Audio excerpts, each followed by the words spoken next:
Hello students, welcome to my channel. आज देखिए हम करेंगे क्लास 10th मैथ्स की चैप्टर 1 रियल नंबर्स। इसकी जो एक्सरसाइज 1 है ना, उसकी हम थोड़ी सी इंट्रोडक्शन आज सीखेंगे। उसके कुछ कंसेप्ट हैं जो अगर हमने अच्छे से क्लियर कर लिए तो आपको जो है ये एक्सरसाइज करने में आगे बिल्कुल भी प्रॉब्लम नहीं आने वाली है। ये कुछ कंसेप्ट है जिसमें बच्चे कई बार कंफ्यूज हो जाते हैं। तो अगर वीडियो अच्छा लगे तो अपने फ्रेंड्स के साथ लाइक ज़रूर करना, शेयर करना और सब्सक्राइब ज़रूर करना। ओके, तो लेट्स स्टार्ट, वीडियो को शुरू करते हैं। तो देखिए, जैसे हमारे चैप्टर का नाम है रियल नंबर्स। तो रियल नंबर्स क्या होते हैं? रियल नंबर्स वो होते हैं जो भी एग्जिस्ट करते हैं वर्ल्ड में। दुनिया में जितने भी टाइप के नंबर होते हैं, जैसे हम नेगेटिव नंबर्स को लेते हैं, पॉजिटिव नंबर्स लेते हैं, हाफ नंबर्स होते हैं। हम कहते हैं किसी चीज़ को हाफ करके हमें दे दो तो हाफ क्या हो गया, 1/2। ठीक है, तो फ्रैक्शनल नंबर्स हो गया। ऐसे डेसिमल नंबर्स होते हैं। तो real numbers are of 2 types. उसको 2 पार्ट्स में डिवाइड कर सकते हैं, रैशनल नंबर्स और इरेशनल नंबर्स। ओके, तो रैशनल नंबर्स देखिए, ये सारे के सारे, ये यहाँ से शुरू करके ये सारे के सारे जो है हमारे रैशनल नंबर्स में आ जाते हैं। देखिए, नेचुरल नंबर्स हो गए, नेचुरल जो 1 से लेकर 1 2 3 4 सो ऑन, ये नेचुरल नंबर्स होते हैं। अपने पिछले क्लासेस में पढ़ा हुआ ये होल नंबर्स जो 0 से शुरू होते हैं, 0 1 2 3 4 से। इंटीजर्स में नेगेटिव नंबर्स भी आ जाते हैं, 0 आ जाता है और पॉजिटिव नंबर्स आ जाते हैं। फ्रैक्शनल नंबर्स में फ्रैक्शंस आ जाती है, नेगेटिव फ्रैक्शंस भी आ जाती है, पॉजिटिव फ्रैक्शंस भी आ जाती है। और जो डेसिमल्स हैं हमारे, डेसिमल नंबर्स में देखिए, डेसिमल्स पॉजिटिव भी हैं, नेगेटिव भी हैं। तो ये सभी जो हैं हमारे रैशनल नंबर्स में यहाँ से यहाँ तक ये आते हैं। अब आप कहेंगे, देखिए रैशनल नंबर्स को वो होते हैं जिनको हम पी बाई क्यू की फॉर्म में हम लिख सकते हैं। जैसे मैंने यहाँ मेंशन किया हुआ है, रैशनल नंबर्स को हम पी बाई क्यू की फॉर्म में लिख सकते हैं। और क्यू जहाँ पर ज़ीरो नहीं होगा, ठीक है, क्यू यहाँ पर ज़ीरो नहीं होगा। मान लीजिए हमने लिया 5/0, तो ये क्या हो गया, ये तो नॉट डिफाइन हो गया, क्योंकि 5 को 0 से तो हम डिवाइड ही नहीं कर सकते। ये नॉट डिफाइन हो गया, ठीक है। तो ये हमारा रैशनल नंबर नहीं होगा। हमारा क्यू जो है, नीचे वाला पार्ट जो है वो 0 नहीं होना चाहिए, तो वो हमारा रैशनल नंबर हो सकता है। अब आप सोचेंगे कि देखिए 1 2 3 4, तो ये क्या, ये रैशनल नंबर कैसे हुआ? अब देखिए, अगर हम 3 ले लेते हैं, कोई भी नंबर है हमारे पास, अगर हमारे पास लेट हमारे पास कोई भी नंबर है, यहाँ पर हम नीचे देखते हैं, हमारे पास कोई भी नंबर है तो उसके नीचे 1 तो हम लगा ही सकते हैं। अगर हम 3 लिखें या 3/1 लिखें तो इसकी वैल्यू में तो कोई फ़र्क पड़ने वाला नहीं है। तो जब हमने इसके नीचे 1 लगा दिया तो दैट मीन्स ये क्या हो गया, रैशनल नंबर। ठीक है, अब आ जाता है इरेशनल नंबर्स। देखिए, इरेशनल नंबर्स में जैसे ये देखिए, नंबर 1.01001000001। तो इरेशनल नंबर्स को हम पी बाई क्यू की फॉर्म में नहीं लिख सकते, क्योंकि देखिए इसकी जो डेसिमल एक्सपेंशन है वो नॉन टर्मिनेटिंग है, नॉन रिपीटिंग है। और ऐसे ही √2 है, √3 है, अगर आप इसकी वैल्यू निकालते हैं तो वो भी नॉन टर्मिनेटिंग और नॉन रिपीटिंग होती है। तो इसको हम पी बाई क्यू की फॉर्म में नहीं लिख सकते। ठीक है, इसको हम नहीं लिख सकते पी बाई क्यू की फॉर्म में। तो ये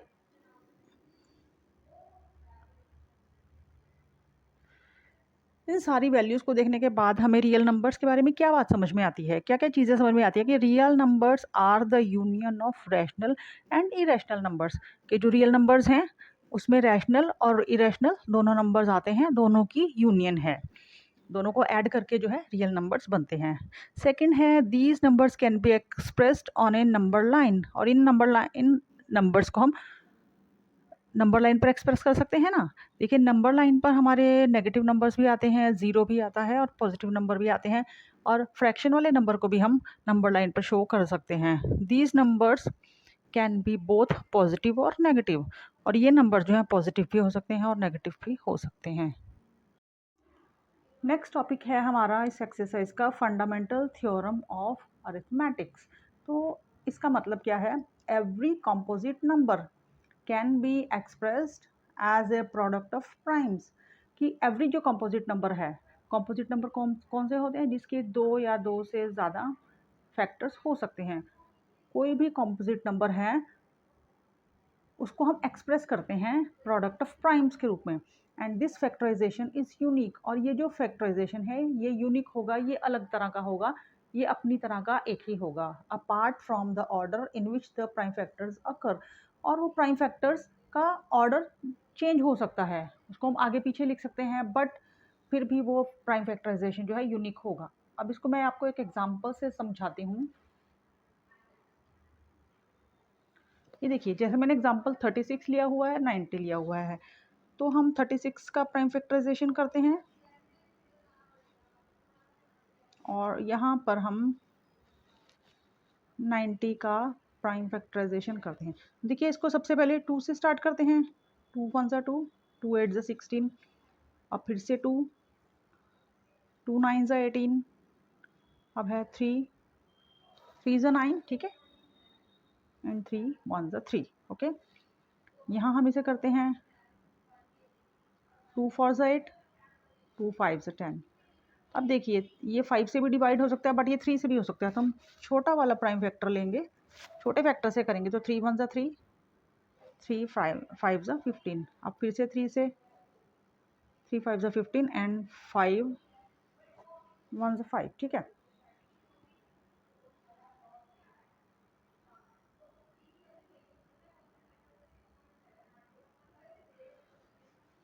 तो देखिए, अब हम लिखते हैं इसको, हमारा एग्जाम्पल था 36, तो 36 के जो हमने फैक्टर्स किए, प्राइम फैक्टराइजेशन किया, तो देखिए ये 36 है, ये कंपोजिट नंबर है, और इसको हमने प्राइम फैक्टर्स के प्रोडक्ट के रूप में हमने इसको जो है एक्सप्रेस कर दिया। देखिए, ये सभी प्राइम फैक्टर्स हैं, 2 2 3 3, और ये 36 जो है कंपोजिट नंबर है। अब हम इसका जो ये ऑर्डर है इसको हम चेंज भी कर सकते हैं। मान लो ये 3 पहले लिख दिया हमने, ठीक है, फिर ये 2 हो गया, फिर ये 2 हो गया, और ये 3 हो गया। ऑर्डर अगर हमने चेंज कर दिया तो भी इसका प्राइम फैक्टराइजेशन, तो इसको मल्टीप्लाई करेंगे तो 36 ही आता है। प्राइम फैक्टराइजेशन जो है फिर भी यूनिक है। नेक्स्ट अगर हम 90 को लेते हैं, तो देखिए 90 का प्राइम फैक्टराइजेशन है 2 3 3 एंड 5, तो इसका भी प्राइम फैक्टराइजेशन यूनिक है। देखो, ये कंपोजिट नंबर है, इसको हमने प्राइम फैक्टर्स के प्रोडक्ट के रूप में हमने इसको लिख दिया, और ये अपने टाइप का एक यूनिक प्राइम फैक्टराइजेशन। देखिए, ये डिफरेंट है, ये डिफरेंट है, तो हर एक कंपोजिट नंबर का प्राइम फैक्टराइजेशन जो है वो एक यूनिक टाइप का होता है। नेक्स्ट टॉपिक देखिए students, find LCM and HCF using prime factorisation.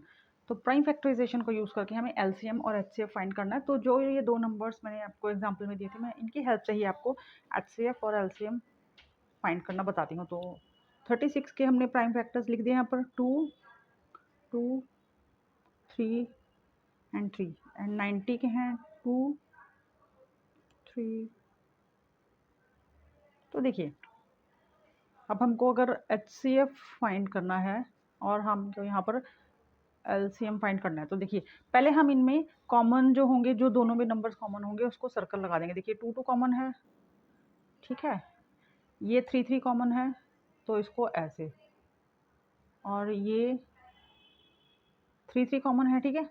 तो ये जब हम एचसीएफ फाइंड करेंगे तो हमको सिर्फ कॉमन नंबर्स को लेना है, तो 2 कॉमन है, ये 3 कॉमन आ गया, और ये 3 कॉमन आ गया, तो एचसीएफ हमारा आएगा 2 3 ज़ा 6, 6 3 ज़ा 18। नेक्स्ट एलसीएम फाइंड करने के लिए पहले तो हमें सारे जितने भी कॉमन नंबर्स हैं उनको लिखेंगे, 2 3 3, उसके बाद जो लेफ्ट ओवर नंबर्स, जो भी हमारे फैक्टर्स बच जाएंगे उनको भी हम ले लेंगे। तो 2 और 5 बच गया, उसको भी हम 2 और 5 को भी ले लेंगे। अब इसे मल्टीप्लाई करते हैं, 2 3 ज़ा 6, 6 3 ज़ा 18, 18 2 ज़ा 36, एंड 36 5 ज़ा आई थिंक 180, ठीक है। तो देखिए कितने आसानी से हमने एलसीएम और एचसीएफ फाइंड कर दिया। नेक्स्ट टॉपिक इसमें हमारा आता है relationship between HCF and LCM and the numbers themself. मतलब जिन दो नंबर्स का एचसीएफ और एलसीएम निकाला है उन दो नंबर्स और उनके एचसीएफ और एलसीएम में क्या रिलेशन है। तो इसके लिए हमारे पास एक फॉर्मूला है, first number into second number equal to LCM into HCF. मतलब जिन दो नंबर्स का हमने एलसीएम और एचसीएफ निकाला है उन दो नंबर का प्रोडक्ट किसके इक्वल होगा, एलसीएम और एचसीएफ के इक्वल होगा। उन दो नंबर का प्रोडक्ट इक्वल होगा उन्हीं दो नंबर्स के एलसीएम एचसीएफ के प्रोडक्ट के। ठीक है, क्लियर हो गया।